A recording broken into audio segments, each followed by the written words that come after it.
solusyon sa problema ng spaghetti wires. Inabot na raw ng 5 dekada matapos yung inirekomendang planong ito sa gobyerno.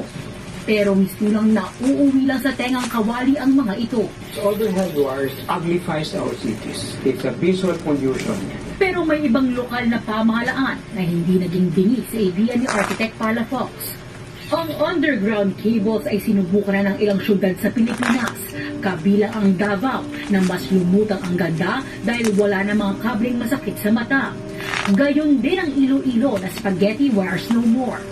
Isa na rin sa mga prioridad ng bataan ang underground cabling para maging malinis na mula sa salasalabat na wires.